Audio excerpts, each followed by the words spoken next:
Get your hands off that hood, right now. The voice came from across the showroom floor.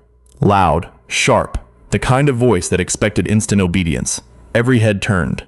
And there stood Lorraine Osei-Mensah, 61 years old, wearing a charcoal wool coat, reading glasses pushed up on her forehead, one hand still resting lightly on the front quarter panel of a 1962 Rolls-Royce Silver Cloud that was at that exact moment. Not running, not breathing, not doing anything a car worth $480,000 was supposed to do. She didn't move her hand. The man walking toward her was Jeffrey Ashworth, Senior Restoration Director at Ashworth Classic Motor Works, the most expensive British marque specialist on the East Coast. He was 68, silver-haired, wearing a pressed blue shirt with his name embroidered above the pocket. Behind him, two younger technicians trailed like obedient dogs. "Ma'am," Ashworth said, dropping his voice half a register, the way men do when they're trying to sound reasonable but actually mean threatening. "This vehicle is under active restoration. It's not a display piece. I need you to step away from it." Lorraine looked at him. Then she looked at the car. Then she looked back at him. "It belongs to me," she said. "If you've never watched a room go quiet in real time, you're missing something. Not the polite quiet when someone says the wrong thing at dinner. The other kind. The kind where people stop mid-sentence and don't finish. Where a coffee cup gets set down carefully, like the sound might set something off." That's what happened at Ashworth Classic Motor Works on a Tuesday morning in October when Lorraine Osei-Mensah said those 4 words. She had driven 3 hours from Baltimore. Not because she had to. She had a driver, she had an assistant, she had a calendar full of things that actually required her presence. She drove herself because she'd been waiting 9 months for answers on this car, and she was tired of getting updates by email that said things like complications with the original wiring harness and source period correct components. And we anticipate resolution within the next billing cycle. The Silver Cloud had belonged to her father. He'd bought it used in 1979 after it was built, and he'd driven it through 3 decades of Baltimore winters until the engine finally gave out in 2008. He passed in 2011. She'd kept the car in a climate-controlled garage since then, meaning to restore it, never quite finding the right moment. Until last January when she finally decided the right moment was now. She'd chosen Ashworth because they had a waiting list and a sterling reputation and a framed thank you letter from a Saudi prince on the wall near the reception desk. She'd paid the deposit, $42,000, without blinking. Now, 9 months later, the car sat exactly where it had sat 9 months ago. Different building, same condition. Ashworth recovered his composure quickly. He was a man who'd spent decades navigating wealthy clients, and was very good at adjusting his demeanor without visibly adjusting his posture. "Mrs. Osei-Mensah," she said. "Lorraine, Mrs. Osei-Mensah, I apologize for the confusion. I didn't realize you were. I wasn't informed you'd be stopping in today." He extended a hand. She shook it. "I didn't inform anyone," she said pleasantly. "I wanted to see the actual state of the car." What she saw was that the car was exactly where it had been in the photographs they'd sent her 6 months ago. She could tell because the scratch on the rear bumper, the one she'd photographed herself before drop-off, was still there. The cloth interior still had the same faint water stain on the passenger seat. The engine bay was open, but that was the only difference. A metal tray of tools sat nearby, unused looking. Ashworth walked her through the situation with the measured cadence of a man who was accustomed to making problems sound like achievements. There was a fault, he explained, in the electrical system, specifically in the ignition circuit, something to do with the voltage regulator, and an intermittent failure in the starting sequence that had stumped even the most senior member of his team, a man named Theodore Cross, who'd been restoring British motor cars for 37 years. "Theodore is our best man," Ashworth said, with the quiet pride of a general invoking his finest general. "If Theodore can't isolate it, it's not a simple fix." He looked at her with the expression of a man who expected the name Theodore Cross to close the conversation. Lorraine nodded slowly. She looked at the open engine bay. She looked at the tray of tools. She looked at the wall calendar that said it was October. Who else have you tried? She asked. We've consulted with 2 other specialists. Both agreed the fault is likely in the original wiring loom, which would require a full replacement at. Which specialist? A small hesitation. Colleagues in the field. I don't have their contact information to hand. Okay, she said. I'd like to see the diagnostic report. Another pause, barely perceptible. Of course. I'll have my office pull that together and send it over. Now, she said. I'd like to see it now. Now here's where the story gets interesting. And I want you to stay with me, because what happens next is the kind of thing that only makes sense if you understand who Lorraine Osei-Mensah actually was. Not who she looked like standing in that showroom, in her coat and her reading glasses, but who she actually was.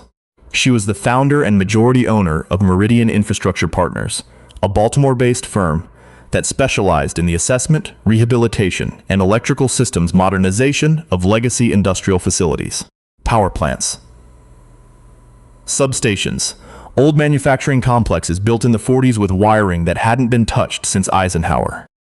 She had 41 employees. She held 2 patents.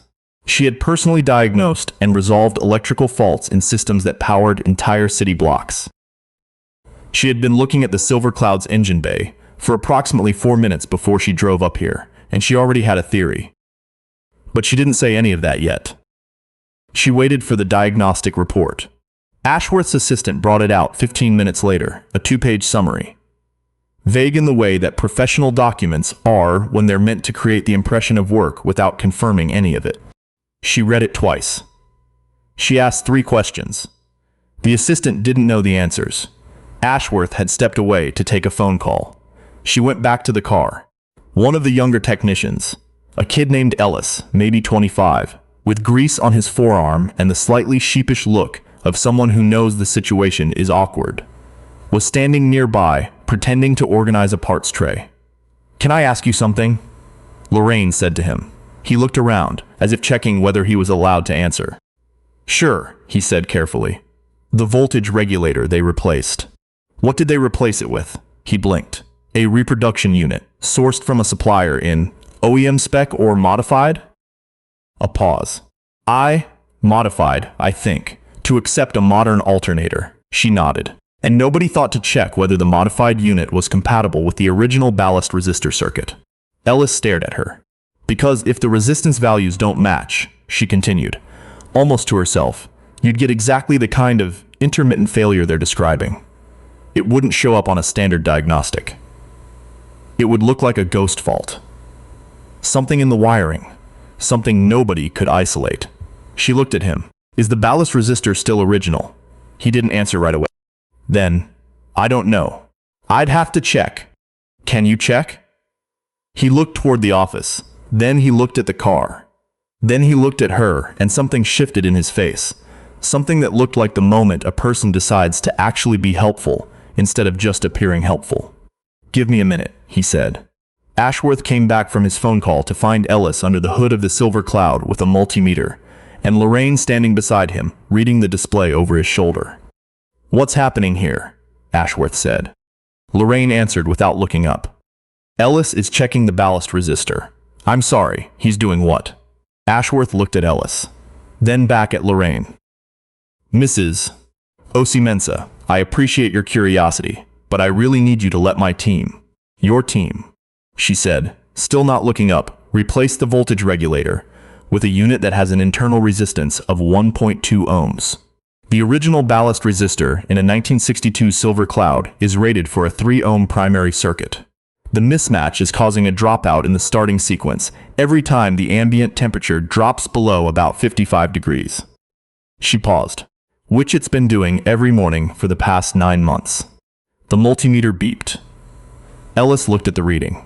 His face did something complicated. 1.1 ohms, he said quietly. Nobody in the room said anything. "The fix," Lorraine continued, setting her reading glasses back on her nose, "is a correct spec ballast resistor, or a voltage regulator wound to match the existing circuit, not a full wiring loom replacement." She looked at Ashworth. "Which would have cost me, I'm guessing, somewhere between $8,000 and $12,000. Ashworth opened one's off, then closed it, then opened it again. I'd need Theodore to confirm. Get Theodore, she said simply. Theodore Cross was a large man with large hands and a measured way of speaking that came from years of being the most knowledgeable person in most rooms. He came out from the back of the shop with the look of a man who'd been told something unlikely and had prepared to explain, patiently, why it was wrong. He looked at the multimeter reading. He looked at the voltage regulator. He took out his own meter and ran his own check. He looked at the resistance values on the reproduction unit spec sheet, which Ellis had found on a clipboard near the parts tray. He didn't say anything for a long time. She's right, he said finally. He said it to the air in front of him. Not to Lorraine, not to Ashworth, just out, into the room, like a fact that had been waiting to be released. Ashworth said, very quietly, Theodore. She's right, Theodore said again. And this time there was something in his voice that sounded almost like relief. Like he'd been trying to find this thing for months and was genuinely grateful someone had found it. He looked at Lorraine. That's a clean catch. I should have checked the resistance mismatch when we put in the new regulator. It's easy to miss, she said. Especially if you're looking for something more complex. He nodded. Especially then. Ashworth asked to speak with her privately. They went to his office. Framed certificates, the letter from the Sea Prince, a half-drunk cup of coffee going cold on the desk.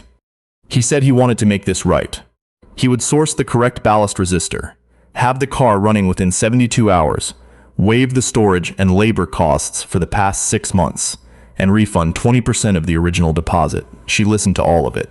Then she said, I'd like a full written accounting of what work was actually performed on this vehicle over 9 months. Itemized. With dates. He said he'd have it prepared. She said, I'd like it before I leave today. He looked at her for a long moment, the kind of look that's doing calculations behind the eyes. Of course, he said. She stood up. I also want Ellis assigned as primary on the remaining work. Not Theodore, not someone else. Ellis. He was the only person in this building who actually tried to help me this morning. Ashworth's jaw moved slightly. Ellis is a junior technician. He's also the person who checked the reading when I asked. Instead of explaining why I shouldn't be asking, she picked up her bag. He'll be fine. What happened when she walked back through the showroom floor is the part I keep thinking about. Theodore Cross was still at the car, running his own checks now, making notes. He looked up when she passed and gave her a small nod. The kind of nod that means something specific between people who know what they're looking at. She returned it. Ellis was near the parts cabinet, writing something down. When she walked it by, he said, without looking up, I'll have it running by Thursday. I know you will, she said. She walked out through the glass doors into the October air and stood next to her car for a moment. Her father had driven that silver cloud through Baltimore summers and winters for almost 30 years. He'd been a machinist. He'd worked the floor of a steel fabrication plant for 4 decades, and he'd taught her, starting when she was 9 years old, that machines are honest.